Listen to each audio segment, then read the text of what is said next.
Hey guys, welcome back to my channel. Today I'm going to be talking about overhyped books, appropriately hyped books, and underhyped books. It's all my opinion and I'm going to be doing like a series per category, so hopefully it won't be an excessively long video. I'm going to start off with overhyped books so that we can end on a high note. So, in my opinion, a series that I have very recently been reading that I think is quite overhyped is Fourth Wing. Get that. Could you try again?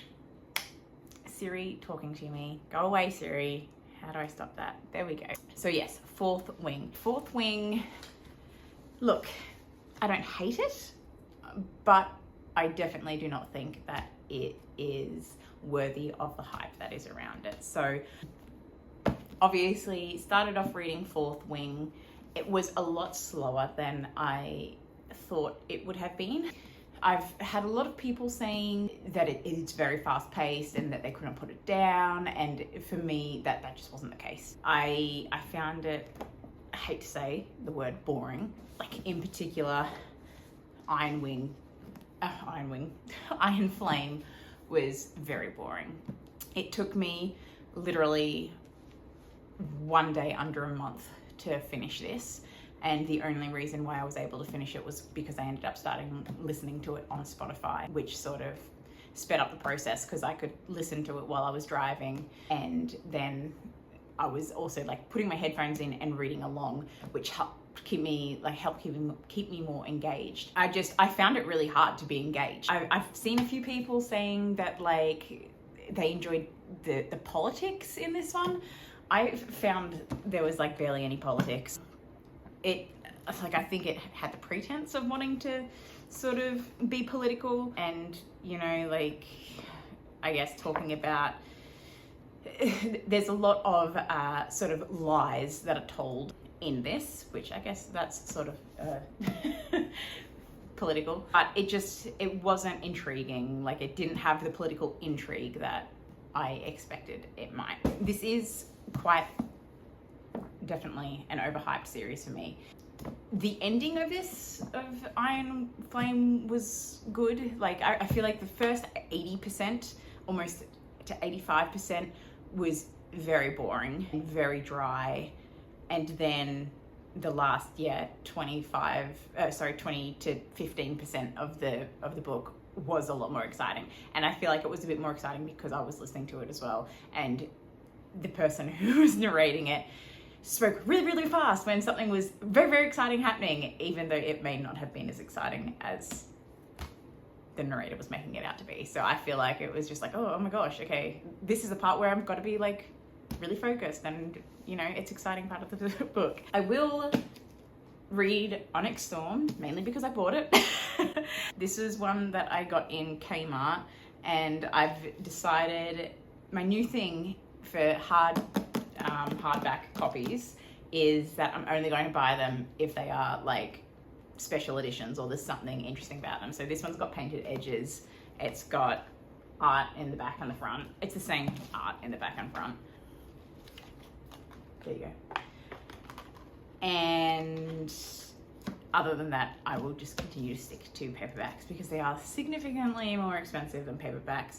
Oh, probably not that much more, but paperbacks are a bit easier to read. They're so heavy, hardbacks.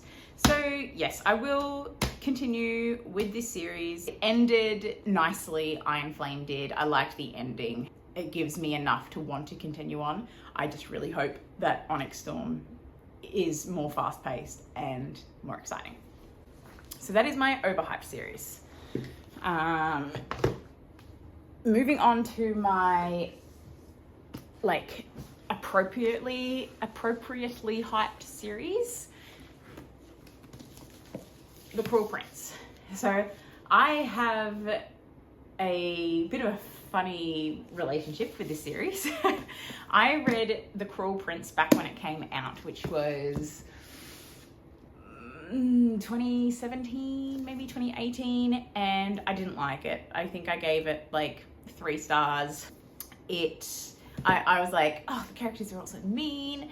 I don't like it. I feel like it's like glorifying bullying. And so I didn't continue the series. And then last year, I moved up to Queensland and I needed something to read. And I brought these books with me because I was like, they have been sitting on my shelf for so many years and I've only read the first one. And even though like I didn't really love this when I read it the first time, I still wanted to continue the series. I just didn't like, yeah, I don't know. I was never in the mood for it. I am a bit of a mood reader. So I started reading this again last year and I loved it. I really enjoyed the first book. I enjoyed the characters. I found it sort of, I don't know, I guess a dark sort of humor. And yeah, so I was like, oh, I'm quite surprised by how much I am actually enjoying this now. And so then I read the next one and I really liked The Wicked King. This has a lot of political intrigue in it. So I found the politics in this far more interesting than Iron Flame. I like the world of Elfhame. It sort of, like it makes you think of like the fairies in your garden. I don't know, like it's not so like fairy tale-y like Beauty and the Beast or Cinderella, but it just, yeah, it makes me think of, you know, the little pixies and fairies that live in your garden and you never really know what they're getting up to, and they're getting up to mischief, and it's in this book. Yes, I really enjoyed this trilogy. I have started reading like the duology that comes after it. I've only read the first one. What's it called again? The Stolen Heir, I think. Haven't liked that as much as this. Still enjoyed it, but I just found this more gripping. So I do plan to read the second one. I just haven't found it in a hardback like all my others. I would like to try and get it in a hardback to fit these. So that is my appropriately hyped series. And my series that I think deserves more hype than it has got is the Winter Night trilogy. So The Bear and the Nightingale, The Girl in the Tower, and the Winter of the Witch. I read these many years ago now. I don't know, maybe 6 years ago. So it's sort of gone from my memory now, but I remember when I read them at the time how much I loved them. The Bear and the Nightingale, it's based on sort of Russian folklore. So it's something that's a little bit different. I think I had read Shadow and Bone before this, which is also sort of inspired by like Russian folklore and everything. Like the architecture and the buildings is very Russian. I read this after it. It's completely different to Shadow and Bone. But this as well is sort of, it's very folklory. So it feels a bit fairy tale-y. It has those little hidden creatures that, you know, you're told that are there, but you don't really see them. You don't know if they are there or not. It's got a very good, like good versus evil sort of story. And it was, I'm pretty sure, a 5-star read for all of them. I feel like I remember The Girl in the Tower maybe dragging a little bit just because it was that in-between story. She spends some time in like the capital, I feel like, and just sort of like laying low. And so it was a little bit slower at some points, but it's beautifully written compared to, say, your Fourth Wing, where it's not at like a, you know, a tippy-toppy high standard of literature, which it's not meant to be. But this is far more, I don't know how to describe it. It's poetic, I guess, but not to the point where you're like, oh my gosh, can this end? It's just, it's beautifully written. It's very beautifully written. And it is on my list to reread because I really don't remember a heap about the plot anymore. I just remember how much I loved it, and that not a lot of people seem to have read it. I haven't seen it that much on Bookstagram. It seems to sort of have like flown under the radar a bit. That is one that I do recommend, and I will be rereading in the future. But that is my overhyped, appropriately hyped, and underhyped list of series.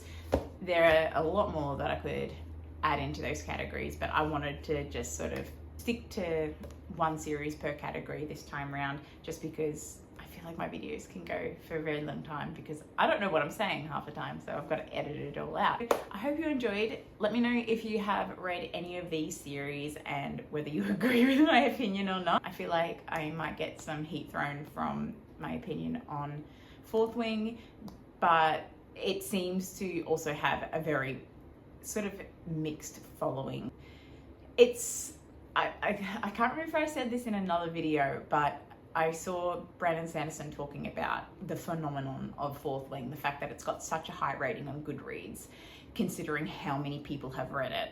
It just doesn't make sense. Like, you know, normally if it's a very popular book that's been read many times, the rating averages itself out to maybe like a 3.5, where the Fourth Wing is still well over 4 stars. And for a book that, when I say it's overhyped, it is overhyped. Like, you see it everywhere, but it also has a lot of mixed opinions on it. I've seen a lot of people talking about how it's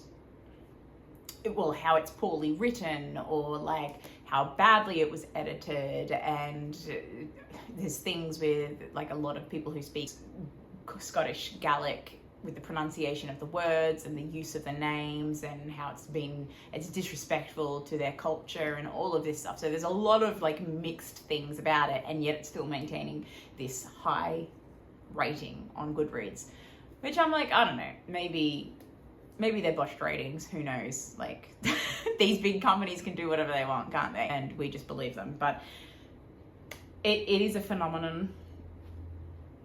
It is what it is.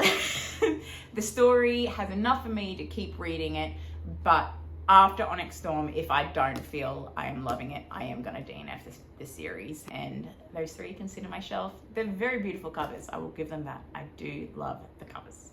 But yeah, I hope you enjoyed. Comment below some series that you think are overhyped, underhyped, appropriately hyped. I'd like to know your thoughts. And I'll see you in the next video. Goodbye.